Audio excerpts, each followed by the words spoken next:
Remember that hope we had? That feeling that world leaders were finally taking climate change seriously? Yeah, that's fading, my friends. And fast. While we were busy posting about saving the planet, some decided to save their profits instead. Politicians and corporations, hand in fist, are slamming the brakes on green policies, the ones we desperately need to survive. They're selling us out, sacrificing our future for short-term gains. This isn't a policy shift, it's a betrayal. We're talking about our air, our water, our very existence. This isn't about politics anymore. It's about survival. The time for polite conversations is over. We need to wake up and fight back before it's too late.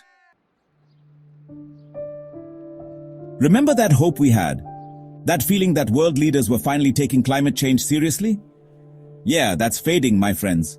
And fast. While we were busy posting about saving the planet, some decided to save their profits instead. Politicians and corporations, hand in fist, are slamming the brakes on green policies, the ones we desperately need to survive. They're selling us out, sacrificing our future for short-term gains. This isn't a policy shift, it's a betrayal.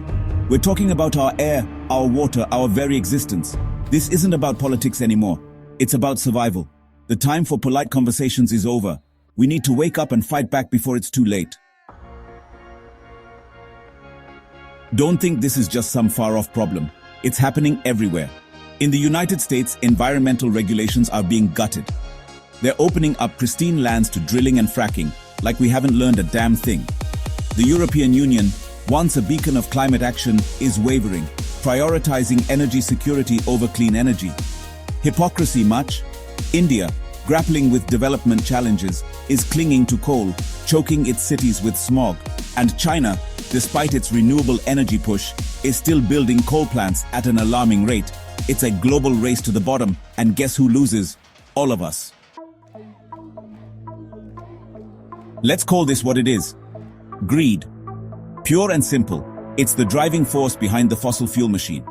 The fossil fuel industry, with its deep pockets and even deeper influence, is pulling the strings. They have the money, the power, and the connections to shape policies in their favor. They're lobbying politicians, bankrolling campaigns, and spreading misinformation. Their influence is pervasive, reaching into the highest levels of government. Their playbook is old, but it's effective. Deny, delay, and profit. They have been using these tactics for decades, and they show no signs of stopping. Politicians, hungry for power and campaign contributions, are more than happy to play along.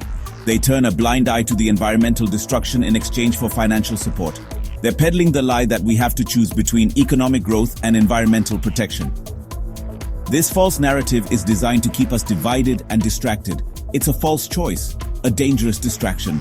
We can have both a thriving economy and a healthy planet, but only if we break free from their grip. They'll tell you it's about jobs, about energy independence. Don't buy it. These are just talking points to keep the status quo intact. It's about maintaining a status quo that benefits the few at the expense of the many. The rich get richer while the planet suffers. It's about power, plain and simple. And until we recognize this, nothing will change. Section 4. Who suffers? We all do. The consequences of this inaction are already being felt. From devastating floods that sweep away homes and livelihoods to wildfires that consume entire forests, the impact is undeniable. Extreme weather events are becoming more frequent and more intense. Hurricanes, tornadoes, and other natural disasters are no longer rare occurrences, but regular threats. Sea levels are rising, swallowing coastlines and displacing communities. Entire neighborhoods are being lost to the encroaching sea. Millions are facing food and water shortages. Droughts are turning fertile lands into barren deserts, making it harder for people to grow crops and find clean water. This is the face of climate change, and it's only going to get worse. Melting glaciers and deforestation are just the beginning of a long list of environmental catastrophes. Developing nations, already bearing the brunt of the climate crisis, will be hit the hardest. These communities are often the least equipped to handle such challenges. They lack the resources to adapt, to rebuild after disasters. The struggle to recover is long and arduous, often leaving them in a perpetual state of vulnerability. Climate justice demands that we act, that we stand with those most vulnerable. It's a call to action for everyone, regardless of where they live. And what about the activists, the ones risking their lives to protect our planet? Their efforts are crucial in the fight against climate change.